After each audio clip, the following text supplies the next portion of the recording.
സ്വാതന്ത്ര്യദിനം. യോഹന്നാൻ എഴുതിയ സുവിശേഷം 8-ാം അധ്യായം 31 മുതൽ 45 വരെ. ധ്യാനത്തിനായിട്ട് 32-ാം വാക്യം. സത്യം അറിയുകയും സത്യം നിങ്ങളെ സ്വതന്ത്രർ ആക്കുകയും ചെയ്യും. ഭാരതം 77-ാം സ്വാതന്ത്ര്യദിനം ആഘോഷിക്കുകയാണ് ഇന്ന്. പോയ കാലത്തെ പാരതന്ത്രത്തിൻ്റെ കറുത്ത ദിനങ്ങളുടെ ഓർമ്മ ഈ അവസരത്തിൽ ചിലരുടെയെങ്കിലും മനസ്സിൽ ഉയർന്നു വരുന്നുണ്ടാകാം.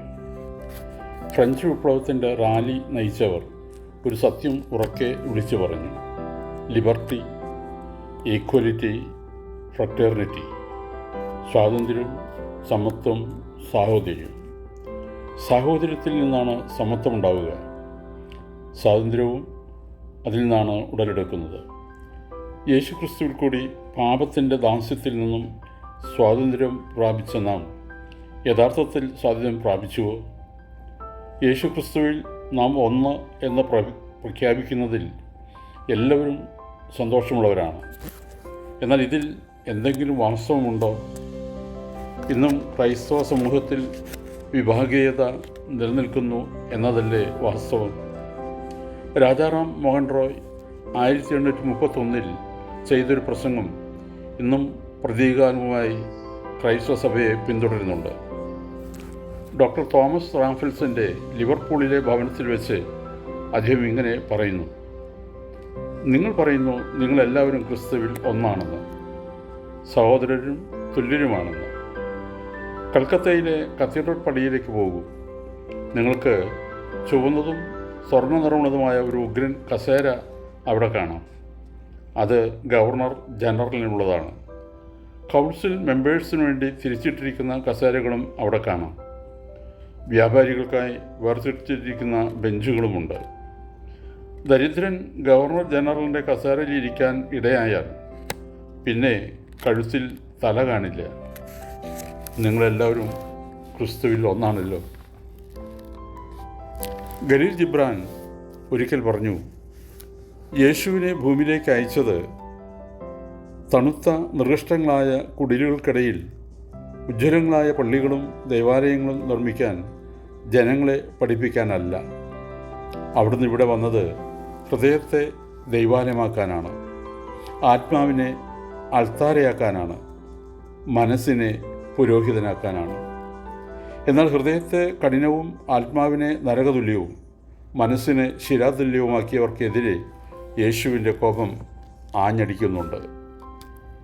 ഗാന്ധിജിയുടെ സങ്കല്പത്തിലെ ഇന്ത്യ എന്ന ലേഖനത്തിൽ സി ഉണ്ണിരാജ ദൈവരാജ്യത്തിൻ്റെ ഭാരതീയ ദർശനം അവതരിപ്പിക്കുന്നത് ഇങ്ങനെയാണ്: രാമരാജ്യം അഥവാ ഭൂമിയിലെ ദൈവരാജ്യം എന്താണെന്ന് ഗാന്ധിജി എഴുതി.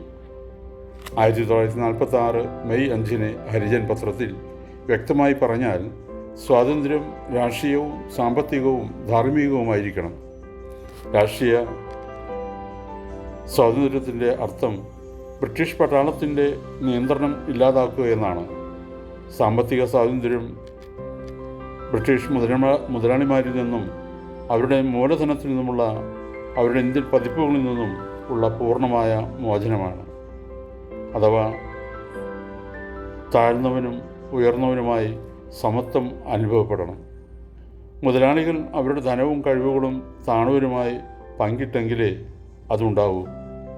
ധാർമ്മിക സ്വാതന്ത്ര്യത്തിനർത്ഥം സായുധ പ്രതിരോധ സേനയിൽ നിന്നുള്ള മോചനമെന്നാണ്. ഈ 3 തരത്തിലുള്ള സ്വാതന്ത്ര്യവും അടിസ്ഥാനമിട്ടിരിക്കുന്നത് ആധ്യാത്മിക സ്വാതന്ത്ര്യത്തിലാണ്, അതായത് പാപത്തിൽ നിന്നുള്ള മോചനം. ഈ മോചനത്തിൻ്റെ സദ്വർത്ഥമാണ് സുവിശേഷം. ഇത് കൊണ്ടുവന്നതാകട്ടെ യേശു ക്രിസ്തുവും. മനുഷ്യ സമുദായത്തിൻ്റെ നന്മയ്ക്കായി ഓരോ വ്യക്തിയും മാനസാന്തരപ്പെടണമെന്ന് യേശു ആവശ്യപ്പെടുന്നു. ഒരു പദ്യശകലം ഓർമ്മയിൽ വരുന്നു: ഒരു വിജയമോർത്തിട്ടൊരു ചതി തുടർന്നാൽ പെരുകും അതുമൂലം ചില വിനകൾ നാട്ടിൽ. യേശു ക്രിസ്തുവിൽ നമുക്ക് സ്വാതന്ത്ര്യമുണ്ട്, സമത്വമുണ്ട്, സമാധാനമുണ്ട്, പാപമോചനമുണ്ട്. ഓർക്കണമേ, ജീവിക്കുക എന്ന് പറഞ്ഞാൽ മാറ്റം വരികയാണ്. പരിപൂർണനാവുക എന്നത് ഇടയ്ക്കിടെ മാനസാന്തരപ്പെട്ടുകൊണ്ടിരിക്കുന്നതുമാണ്.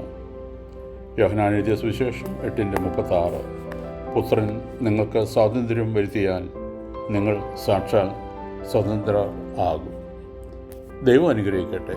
പ്രാർത്ഥനയോടെ കർത്തൃശുശ്രൂഷയിൽ എളിയ ദാസ്.